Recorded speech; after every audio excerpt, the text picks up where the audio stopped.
My name's Ron Gustafson. I'm currently an Oil City councilman, a lifelong resident of Oil City, and I wanted to talk to you about our town square, which is nearby here where we're filming. It's kind of opened up the middle of our town.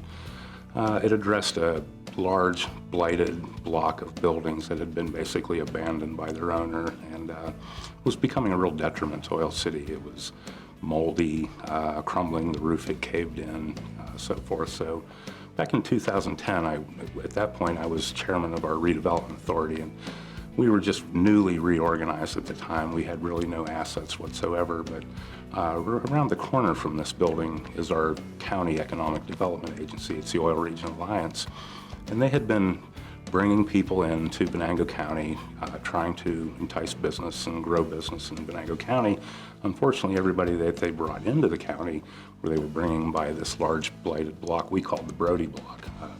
It had an old clothing store that was famous. It was the Brody store, and Mr. Brody ended up over the years acquiring the entire block. But probably 1990, he sold it to some out-of-state investors who basically did nothing with it. It had tenants. As the roofs leaked, the tenants left, and then there was, like so many buildings, I guess, without tenants, without income, without any interest from the owners, it just got to be in a very dilapidated state. The Alliance approached us, the new fledgling Oil City Redevelopment Authority, and said that we need to do something with this. It's really hampering our efforts, and they offered to partner with us. They assisted us with, at first, $20,000 towards an asbestos and hazardous material study. It's something that you have to do with any commercial building. You have to go through those steps, the environmental process. They hired a firm to do an analysis of and locate all the asbestos, and we did that, or they did that, with the permission of the owner at the time, because we had been able to negotiate a sales agreement with that owner. But during that process, and after that engineering study had gone, and before we had closed on the building, we had discovered people ripping copper pipes out of the building. A roof had collapsed, and the rest of our authority board got a little squeamish on the thing, and we backed out. Probably a mistake at that point, but so the owner, who we had the agreement with, was pretty upset about that. But so he flipped it up on eBay, and it sold twice in probably in 4 or 5 days. It sold twice, and ended up in the hands of a physician in Florida. And he saw the nice picture on eBay, and he wanted to make an assisted living center out of the entire block. But it was behind in taxes. It was headed for tax sale, and as the owner, the county notified him of the tax sale and whatnot, and he started to make contact up here about what he could do about it. Our code office in Oil City filled him in on the advanced state of decay, and in the end, he donated the building. So it was looking like the city was going to have to step in and just take care of this, but people started to step up. Local businesses started making contributions towards the demolition.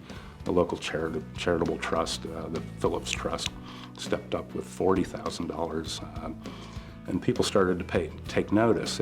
People are rallying around this. They want this taken care of. In the midst of all these contributions, local contractors who did demolition work started to step up, and a very good firm in Oil City made a most generous offer. When they did the engineering study, they predicted that it would be about $488,000, nearly a $500,000 project.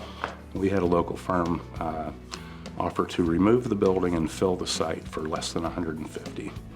And that was within our means then, and then more contributions came in, so we were able to pull it off, But as the building came down, and I was down, they did it at night, and it was quite a spectacle. They had large lights and whatnot, and people were gathering like it was a big event, watch the building come down.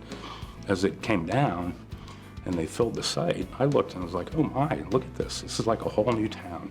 We're in the transit buildings now. It's a beautiful historic building. Suddenly you can see it in its full glory, across the town square. The neighboring bank building, we have high hopes for that, but it's architecturally a beautiful building. And suddenly it has a new face.